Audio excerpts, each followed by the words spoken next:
आवडतं ते मिळतं आणि जे मिळतं ते राखता येतं असं नाही. आयुष्य आपल्याला पाहिजे ते समजत देत नाही पोरी. आता ती नावाबिवावरनं चर्चा न ग, उगाच वेगळाच विषय सुरू होईल. हा तर आम्ही इथं का आलो होतो? आम्ही तुला आमच्या पोरासाठी मागणी घालायला आलोय.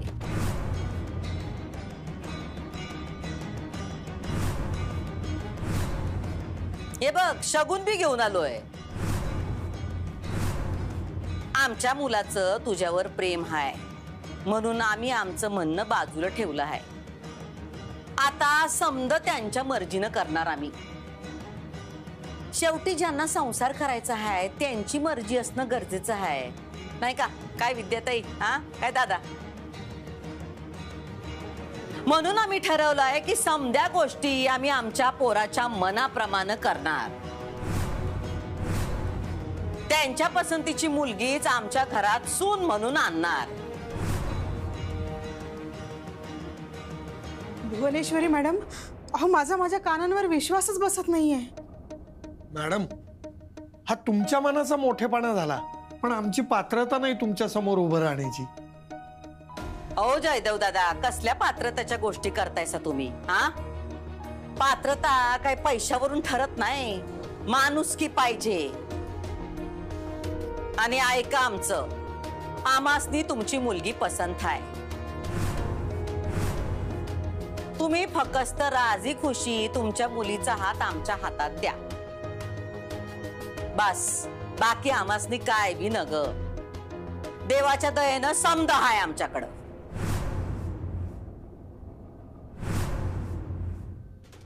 हो बरोबर आहे, पण विद्याताई, तुम्ही फक्त तुमची पोरगी आम्हाला द्या, आम्ही तुम्हासनी जावई देतो. बाकी आमची तुमच्याकडनं काय भी अपेक्षा नाही.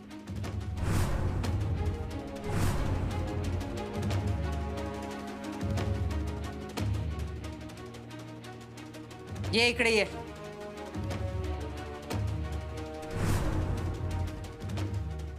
अगं ये, खाणार नाही तुला, ये.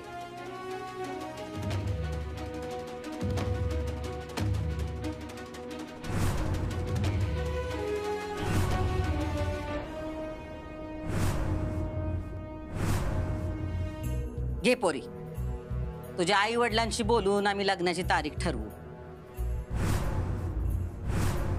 घे की आणि ठेव देवा पुढं. घे, लाजू नगस.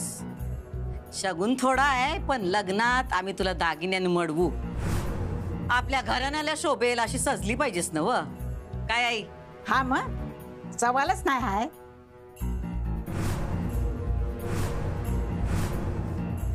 मी हे नाही घेऊ शकत.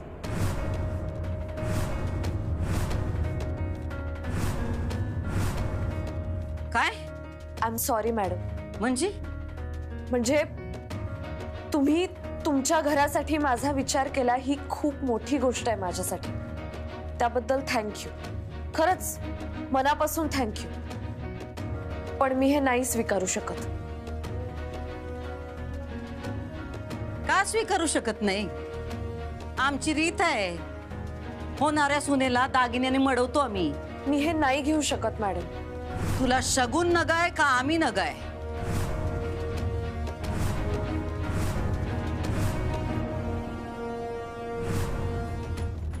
अगं छंचे, ए छंचे, अगं तू कशा पाहिजे त्या थेरड्याला धमकी द्यायला गेलतीस? अगं तुला काही कळतं का? तो थेरडा जर का ताईला काय सांगितलं तर?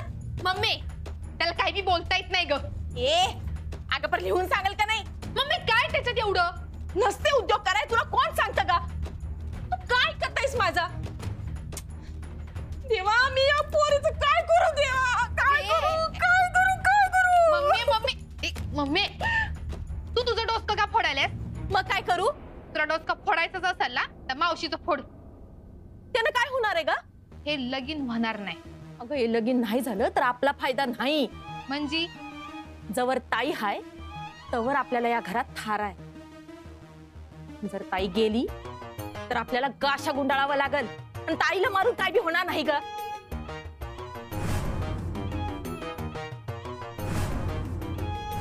मग त्या मास्तरनीला मारू. ए चंचे, ते एवढं सोपं नाही बरं का. अधिपती तिच्या प्रेमात आहे आणि तुझी मावशी तिच्या मर्जीतली आहे. त्या मास्तनीला काय झालं का नाही तर आपली उचल बागडी होईल, कळतंय काय? खरंच मला का नाही एक तर जीव घ्यावा नाहीतर द्यावा असं वाटायलाय. थांब ग जरा, आत्ता काय बी करू नकस. मग काय बघत बसू?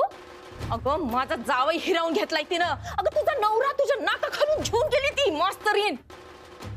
आणि आपण काय टाळकुट्यात बसायचंय? बोल ना. आपली येळ नसेल ना तोवर थोबाड बंद करून बसायचं. आणि काय आपली येळ येण्याची वाट बघायची. हा हेच तर करावं लागणार आहे आता. आईनं जो तमाशा केलाय का नाही आपल्या आयुष्याचा, तोच तमाशा करायचाय मला तिच्या भविष्याचा.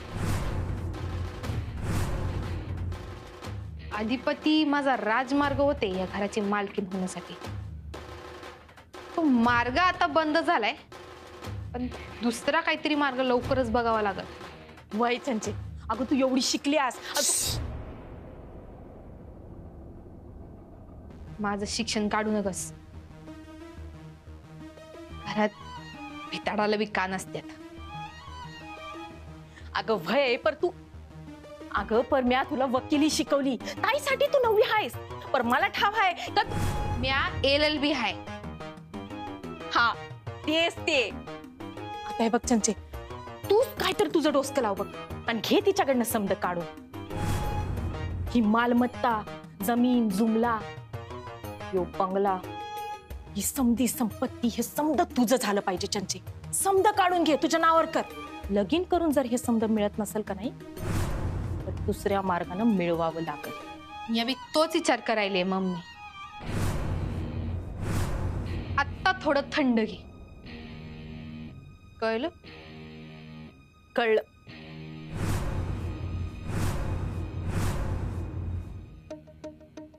बोल की, कशाला नाही म्हणलेस तू?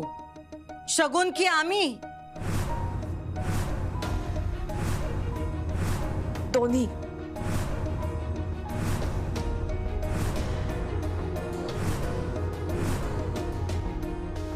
काय? मला माफ करा मॅडम, मला तुमचा अपमान करायचा नाहीये, पण मला लग्न करायचं नाही. आता करायचं नाही? आत्ताही नाही आणि कधीच करायचं नाही.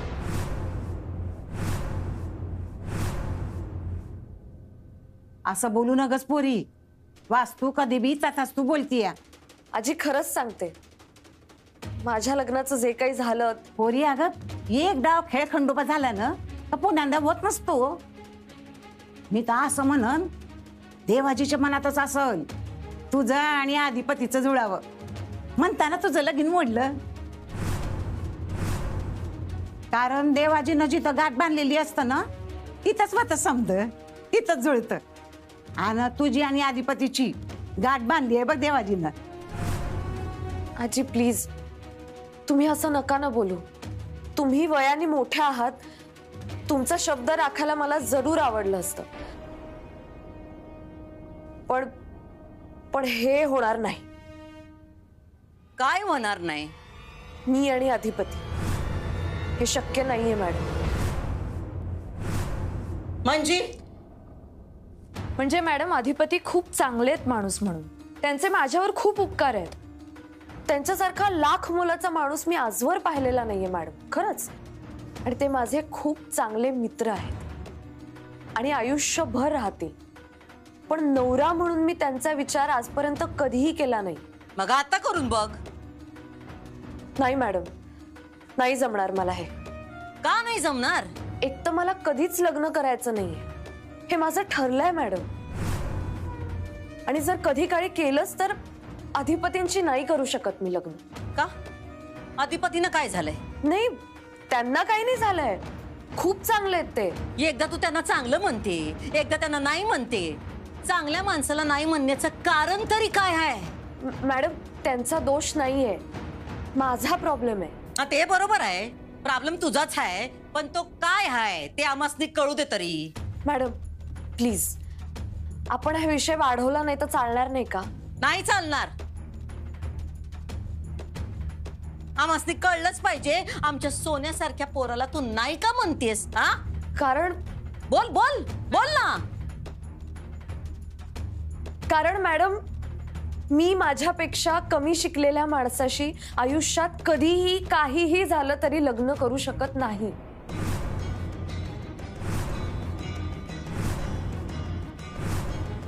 मॅडम, तुम्हाला खरं सांगू का, माझं लहानपणापासून एक स्वप्न आहे. माझा नवरा माझ्यापेक्षा जास्त शिकलेला असावा, त्याला माझ्यापेक्षा जास्त शिक्षणाची आस्था असावी, त्याचा व्यासंग असावा, त्याला ज्ञानाची कास असावी. माझं स्वप्न आहे हे मॅडम. तो गरीब असो वा श्रीमंत, कसाही असो, पण शिक्षण माझ्यासाठी फार महत्वाचं आहे मॅडम. आणि कमी शिकलेल्या माणसाबद्दल माझ्या मनात कितीही आदर असला ना मॅडम, तरी मी त्याचा जोडीदार म्हणून विचार कधीच नाही करू शकत.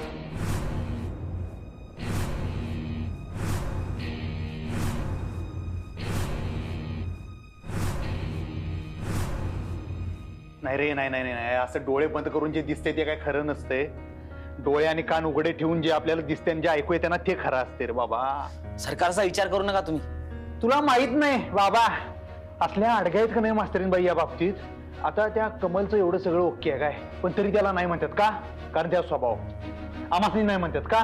कारण आमच्याकडे शिक्षण नाही. माझी फक्त एवढीच इच्छा आहे, तिथं आई साहेबांच्या डोसक्याची शीर उठू नये बास. आणि तिथं काय आडा व्हायला नको, नाहीतर ह्या दोघींमध्ये आडावा इस्तू जाणार नाही. आमचं लाईफ म्हणजे बरबाद. असं काही नाही होणार अधिपती, तुम्ही टेन्शन घेऊ नका. अंबाबाई, तुझ्याकडे एवढीच प्रार्थना आहे बाई. मास्तरीनबाई आम्हाला नाही म्हणल्या चालतंय, पण आई साहेब आणि मास्तरीनबाई मध्ये काय राडा करू नको तिथं. हा, तू आमच्या पोराला नाकारतेस. सूर्यवंशी घराण्याच्या एकुलत्या एक वारसाला तू नाकारतेस. तुला कळतंय तरी का तू कशाला नाही म्हणतेस ती? हा, भाग्याला नाही म्हणतेस तू. आणि भाग्य पुन्हा पुन्हा दरवाजावर खटखट करत नाही. तू नाही म्हणून स्वतःच्या पायावर केवढा मोठा धोंडा पाडून घेतेस, कळतंय का तुला? Sorry madam. ते तर तुला आयुष्यभर म्हणावं लागणार आहे. Sorry sorry. शिक्षण नाही म्हणून काय आमचे कामधंदे बंद पडले नाहीत. हा, आमच्या फॅक्टऱ्यांमध्ये तुझ्यापेक्षा डबल टिबल शिकलेली लोक हुजरेगिरी करतात. आम्ही गेलो की उठून खुर्ची देतात. हा का, तर आमच्याकडे पैसा आहे म्हणून असल. पण त्याहीपेक्षा तो पैसा कमवायची अक्कल आहे आमच्याकडं. म्हणून आम्ही अधिपतींना शिकू दिलं नाही का? त्यांना शिकायचं होतं, पण आम्हाला गरज वाटली नाही. त्यांना कुठं चाकरी करायला पाठवायचं नव्हतं आम्हाला. आज त्यांच्या पदरात 700-800 नोकर चाकर आहेत का? त्यांच्या डोसक्यामुळं. फायदा तोटा बघायला आम्हाला गणित नाही करावं लागत, अंदाज करावा लागतो, अंदाज. आणि आजवर तो बरोबर निघालाय.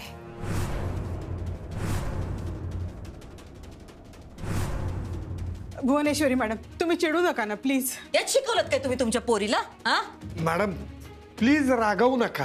रागवलो नाही आम्ही, रागवलो नाही. दया येऊ लागली आम्हासनी हिच्या बुद्धीची. काय शिक्षण शिक्षण करतेस ग सारखं?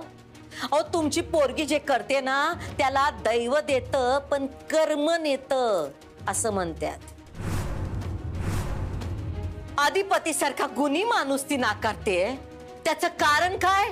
तर शिक्षण.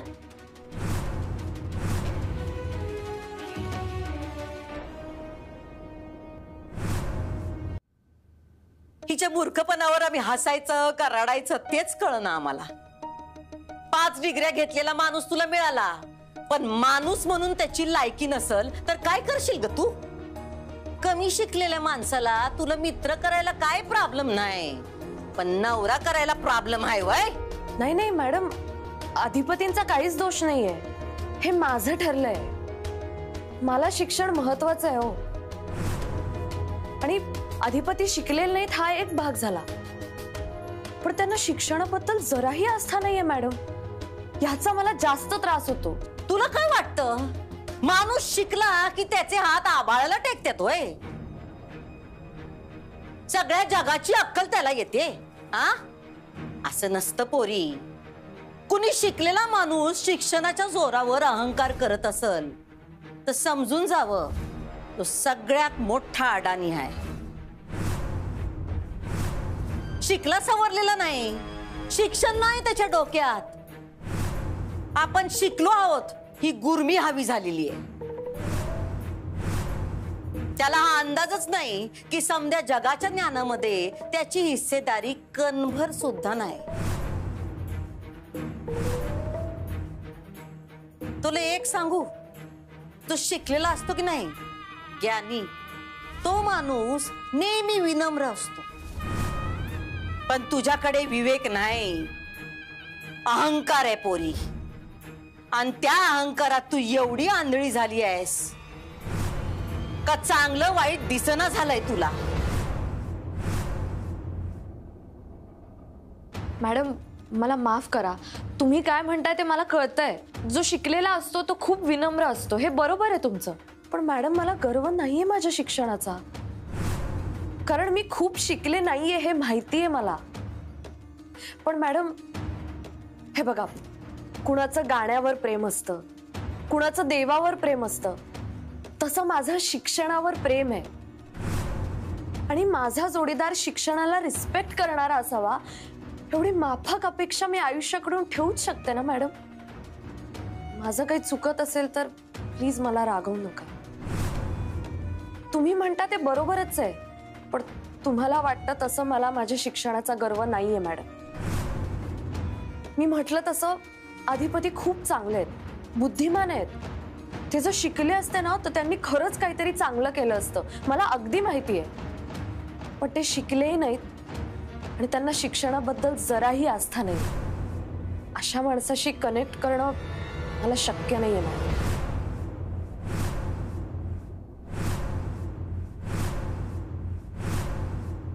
कसं आहे ना मॅडम, आमच्या घरी लक्ष्मी बेताचीच आहे, पण ती आमची गरजच नाहीये.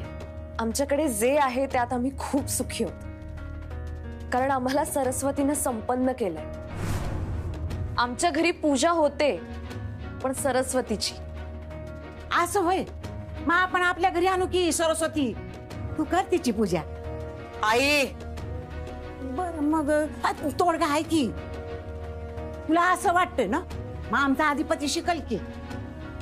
आहे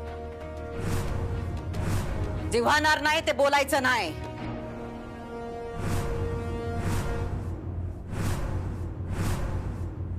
आता तर आमचं मत अजून ठाम झालंय.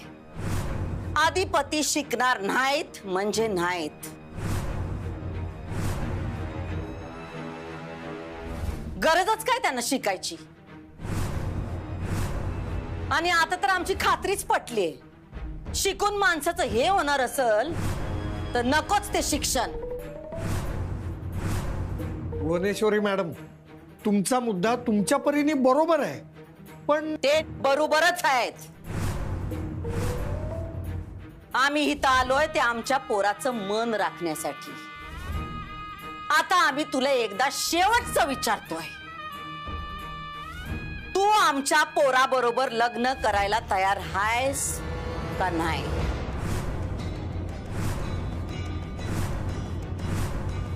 मला माफ करा मॅडम. पुढं काय बोलू नकास. हे बघा, आपण जरा सामोपचाराने बोलू ना. भुवनेश्वरी मॅडम ऐका ना, तुम्ही बसा ना. नाही विद्याताई, आमचा शगुन नाकारलाय तुमच्या पोरीनं. ऐका ना, तुम्ही चिडू नका ना. आम्ही नाही, तिचं नशीब रागावलंय तिच्यावरती. न तर तिच्या हातनं हा मूर्खपणा घडलाच नसता. मॅडम प्लीज जरा चिडू नका प्लीज. आता काय बोलायचं नाही. जे करायचं ते आम्ही करू. तुला एकच सांगतो, तू जरी बोलली असलीस की तुला गर्व नाही, तरी तुला गर्व हाय. तुला अहंकार आहे. आणि ध्यानात ठेव, गर्वाचं घर नेहमी खाली होतं. तुझ्या माय बापासमोर आज आम्ही तुला सांगतोय, नाही तुला गुडघ्यावर आणली तर आमचं नाव भुवनेश्वरी नाही.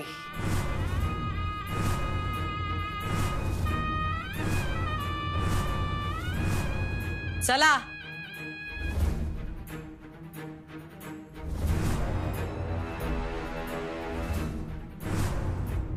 ओ भुवनेश्वरी मॅडम,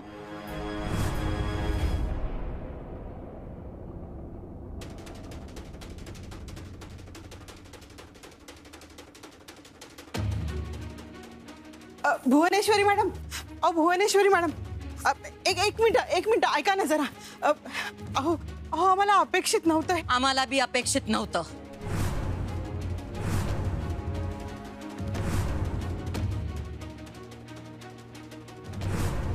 अहो तुम्ही रागवू नका ना.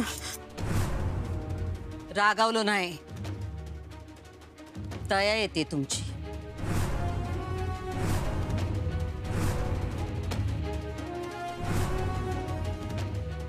चला आई.